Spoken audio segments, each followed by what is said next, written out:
ഇപ്പോൾ ഞങ്ങളിപ്പോൾ എടക്കൽ കേവ്സിലെത്തിയിട്ടുണ്ട് കേട്ടോ. അവിടുത്തെ ഒരു കോടയൊക്കെ ഇറങ്ങിയേക്കണം ഒരു വ്യൂ കാണിച്ചു തരാം. ഒരു 1.5 കിലോമീറ്റർ മുകളിലോട്ട് നടക്കണമെന്നാണ് പറഞ്ഞേക്കണത്. നല്ല കോടയാണ്. ഇവിടെ പാർക്കിംഗ് സ്ലോട്ട് 1 മുതൽ 10 വരെ ഉണ്ടായിരുന്നു. അപ്പോൾ ഓരോ സ്ലോട്ടിൽ താഴ്ത്തുന്ന ടിക്കറ്റ് എടുത്തിട്ട് വേണം കയറി വരാൻ. അപ്പോൾ ഞങ്ങൾ എന്തായാലും കയറാൻ പോകണം. മാക്സിമം ഷോർട്ടായിട്ട് എടുക്കാൻ നോക്കാം വീഡിയോസ്. മഴയൊക്കെ ഉണ്ട് ഇവിടെ. എന്തായാലും നോക്കട്ടെ എങ്ങനെയാണെന്നുള്ളത്. എടക്കൽ ഗുഹയുടെ വീഡിയോ കുറച്ച് ലെങ്ത് ഉണ്ട് കേട്ടോ. ക്ഷമിച്ചിരുന്ന് കാണണം. വേറെ ഒന്നുമല്ല, കുറച്ച് ചരിത്രങ്ങൾ ഇതിനകത്ത് ഉൾപ്പെടുത്തിയിട്ടുണ്ട് അവിടെ ഗൈഡ് പറഞ്ഞു തന്നത്. അപ്പോൾ അതൊന്നും കൂടി കാണുമ്പോൾ കുറച്ച് ലെങ്ത് കൂടുതലായിരിക്കും. സെൻറ്റ് ജോർജ് മലങ്കരക്ക ഇവിടെ ഒരു ചെറിയൊരു ചാപ്പൽ പോലെ, ചാപ്പലല്ല, പ്രാർത്ഥിക്കുന്ന സ്ഥലമുണ്ട്. എൻട്രൻസിന് അവിടെ തന്നെ.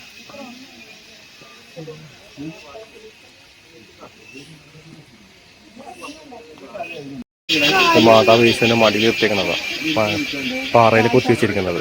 മറ്റേ യേശുവിനെ കാണാൻ പോകണം. സ്റ്റാർ കണ്ടിട്ട് രാജാക്കന്മാരിങ്ങനെ പോകണമെന്നില്ലേ, ആട്ടിടയന്മാരും രാജാക്കന്മാരൊക്കെ പോകണമെന്നില്ലേ.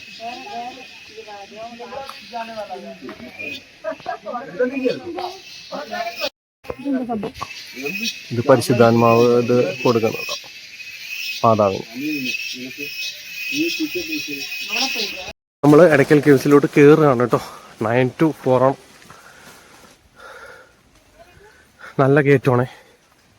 ഇത് 1.5 കിലോമീറ്റർ നടന്ന് കയറണം. സൈഡിലൊക്കെ കടകളൊക്കെ ഉണ്ട്. നല്ല കയറ്റമുണ്ട്. അതേ ഓരോരുത്തരൊക്കെ പരിപ്പായി തുടങ്ങിയിട്ടുണ്ട്. ഒരാളിതേ ഒരു രക്ഷയില്ല, വ്ളോഗറാണ്. ഒരു സ്റ്റാമിന ഇല്ലാണ്ട് പോണ പോക്ക് കണ്ടില്ലേ.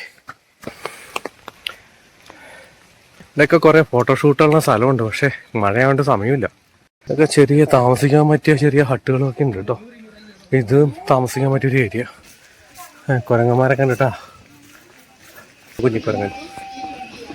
കുരങ്ങനും കുഞ്ഞിക്കുരങ്ങനും നല്ല റേഞ്ച്, നല്ല ആംബിയൻസ് ഉണ്ട് ഇവിടെ നിന്ന്. താഴത്തോട്ടൊക്കെ നോക്കി കഴിഞ്ഞാൽ എന്തൊരു രസമാണ് സൗണ്ടൊക്കെ കേൾക്കാൻ. കുറച്ച് നിരപ്പ്, പിന്നെ ഇറക്കം, പിന്നെ കയറ്റം, അങ്ങനെ പല റേഞ്ചിലാണ് കയറ്റം. അതുകൊണ്ട് ചെറിയൊരു റിലാക്സ് ഉണ്ടാവും നമുക്ക് കയറാനും ഇറങ്ങാനും. ഓ നല്ലൊരു വൈബാണ്ട പോണ വഴിയിലുള്ളതാണേ. നമുക്കിപ്പോൾ മഴയില്ലാത്ത കാരണമുണ്ടേ സുഖമായിട്ട് കയറാനും ഇറങ്ങാനും പറ്റുന്നുണ്ട്. പക്ഷേ വെയിലില്ലാത്തതുണ്ട്, പറഞ്ഞു മാറിപ്പോയി. വെയിലില്ലാത്തതാണ് നല്ല സുഖമാണ്. മഴയുള്ള കാരണമുണ്ട്. ഒരു കൂൾ ക്ലൈമറ്റ് ആയതുകൊണ്ട് നമുക്ക് കിതപ്പുണ്ട്, എന്നാലും വെയിലിൻ്റെ ഒരു എഫക്റ്റ് വരുന്നില്ല. നമ്മൾ ടിക്കറ്റ് എടുത്ത് അകത്തോട്ട് കയറിക്കൊണ്ടിരിക്കുകയാണേ. അഡൽസിന് 50, പിള്ളേർക്ക് 30. ഇനി 200 മീറ്റർ ഉണ്ടെന്ന് പറഞ്ഞു പറഞ്ഞാൽ ഫുള്ള് സ്റ്റെപ്പാണ്. എങ്ങനെയാവോ എന്തോ. ബാക്കി മുകളിൽ ചെന്നിട്ടും അതിൻ്റെ ഇടയിലുള്ള വ്യൂ ഒക്കെ കാണിച്ചു തരാതെ വേണ്ട. അങ്ങോട്ട് കയറണം. അവിടെ കണ്ട അവസരമായി തുടങ്ങിയിട്ടാ. പറ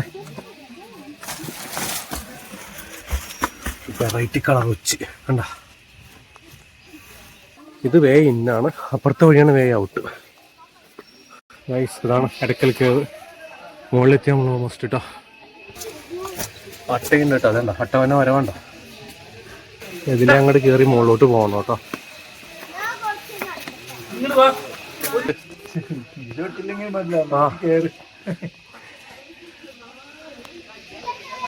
തലയൊക്കെ മുട്ടാണ്ട് കയറി പോണോട്ടെ അതിൻ്റെ ഉള്ളിൽ കൂടി. എന്തായാലും വയനാട് വരുമ്പോൾ എടക്കൽ കേവ്സ് നല്ലൊരു സ്പോട്ടാണ്. നല്ല കൂൾ ഏരിയ. വാവ് കണ്ട.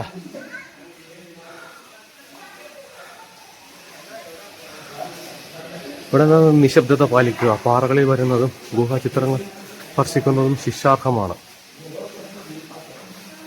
വരയ്ക്കുന്നതാണേ. നോക്കിയും കണ്ടും നടക്കണോട്ടാ, സ്ലിപ്പാവാണ്ടേ. നല്ല കൂളിംഗ് ആണേ. വാവ്.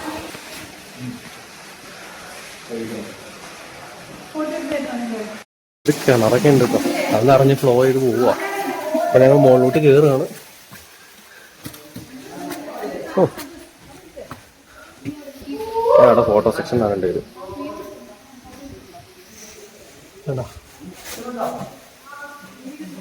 വാവ് ഒരു രക്ഷയില്ലാട്ടോ.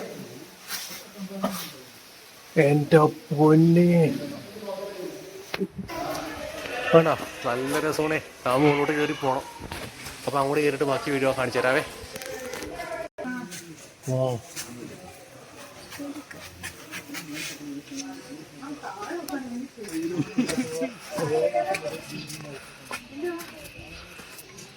അതിന്റെ മുകളിലോട്ട് കയറണേ. എന്താ ഒരു ഫോട്ടോ എടുത്തരൂ.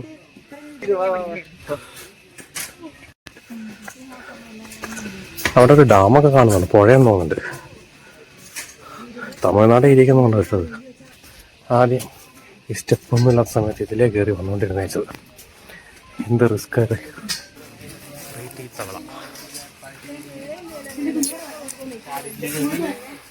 ഒരു വേറെ സെക്ഷൻ ഉണ്ട്, അങ്ങോട്ട് ഇറങ്ങുകയാണ്. ഓ, ഇവിടെ എന്തോ ചരിത്രപരമായിട്ടുള്ള കുറെ കാര്യങ്ങളുണ്ട്, അത് എക്സ്പ്ലെയിൻ ചെയ്തുകൊണ്ടിരിക്കണം അവിടെ. വേറൊരു ഏരിയ ആണ്. ഓ, ഈ കല്ലൊക്കെ കാല താഴത്തോട്ട് വീണിരുന്നെങ്കിൽ ചമ്മന്തി. ഇടയിൽ കിടക്കുന്ന സ്ഥലത്ത് ഇടക്കൽ ഇടയിലേക്കുള്ള പേര് ഉണ്ടായത്. ശക്തമായ ഭൂമികുലുക്കത്തിൽ ഏകദേശം 30,000 വർഷങ്ങൾക്ക് മുമ്പ് ഒരു വാർ രണ്ടായിട്ട് പൊട്ടിമാറി. അങ്ങനെയാണ് ഇത് ഉണ്ടായത്. അങ്ങനെയാണ് ഈ സ്ഥലം ഇടക്കൽ എന്നറിയപ്പെടുന്നത്.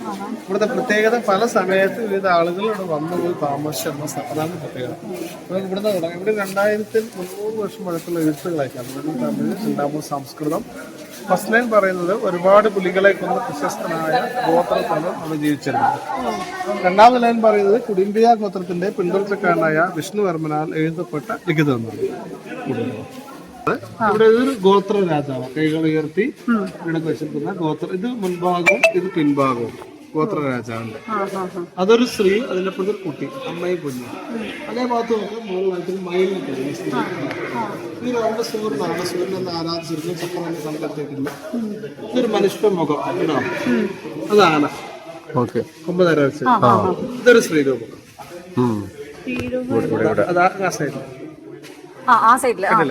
അപ്പൊ ഇത്രയും 6000 വർഷമാണ് പഴക്കം. കപ്പിള് കാണാം കണ്ടോ. ഇത് ഒരു സ്ത്രീയും പുരുഷനും കൈ ഹോൾഡ് ചെയ്തിരിക്കുന്ന അതൊരു കപ്പിളാണ്. അവിടെ നോക്കാം മുകളിൽ സ്ത്രീ ഉണ്ട്. ഒടുങ്ങിയിരുന്ന സ്റ്റെപ്പ് മാതിരി വേറെ തള്ളു വണ്ടിയുടെ എത്രയാണ് വണ്ടി. പിന്നെ അതിനപ്പുറത്ത് സ്റ്റാർ ഉണ്ട്. അത് 3000 വർഷമാണ്. ഇത് 6000, 3000, 2000 അങ്ങനെ പല സമയത്ത് വിവിധ ആളുകൾ വന്നു പോയി താമസ സ്ഥലമാണ് ഗുഹയുടെ പ്രത്യേകത. 1894 മലബാറിലെ പോലീസ് സൂപ്രണ്ട് ഫോസറ്റാണ് വിഷയമായ. നമ്മുടെ ഉയരം സമുദ്രനിരപ്പിൽ 4000 അടിയാണ്. നമ്മൾ അടുത്തൊരു വ്യൂ പോയിന്റിലോട്ട് പോവാണ്. ഇവിടെ തൊട്ടടുത്ത് തന്നെയാണ്. ഇവിടെ ഒരു മറ്റേ ഗ്രില്ലൊക്കെ വെച്ച് അടച്ചേക്കാം. ഉണ്ടോ, ഇവിടെ നല്ലൊരു വ്യൂ പോയിന്റ് തന്നെ ഉള്ളിൽ. അത് ഈ പറഞ്ഞ നമ്മുടെ മഞ്ഞുമൽ ബോയ്സ് പോലത്തെ ആരെങ്കിലും ടീമുകളൊക്കെ വന്ന് കയറി ഇങ്ങനെ കഴിഞ്ഞാൽ പെട്ടു. അതുകൊണ്ട് ഇങ്ങനെയൊക്കെ ചെയ്യുന്നത് നല്ലതാണ്. ഇത് ഈ ആൾക്കാരെ മുന്നിൽ ഷോ കാണിക്കാൻ പറയാനുണ്ടല്ലോ. ഇതാണ് അവിടുത്തെ വ്യൂ.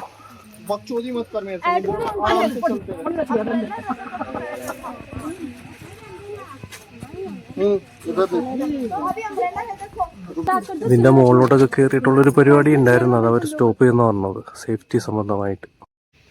ഇത് മുകളിൽ നിന്ന് ഇറങ്ങി വന്ന വീഡിയോ ഞാൻ കുറച്ച് കട്ട് ചെയ്തിട്ടാണ് എടുക്കണത് കേട്ടോ. അവരിപ്പോൾ ഇടം വരെ എത്തി. ഇത് ഇവിടെ നിന്ന് ഇങ്ങനെ ഇറങ്ങി അങ്ങോട്ട് പോകണം. എല്ലാവരും ഇറങ്ങിയാണ്. നല്ല രസമാണ് കേട്ടോ ഇവിടെയൊക്കെ ഇറങ്ങലൊക്കെ. അപ്പോൾ ഞാനിവിടെ ഇടയ്ക്കേഴ്സിൽ നിന്ന് ഇനി സൈൻ ഓഫ് ചെയ്യാണ്. ഞാൻ അടുത്തൊരു ലൊക്കേഷൻ എത്തിയിട്ട് ഉള്ള വീഡിയോ ഇട്ട് തരാം. Okay, take care, bye bye.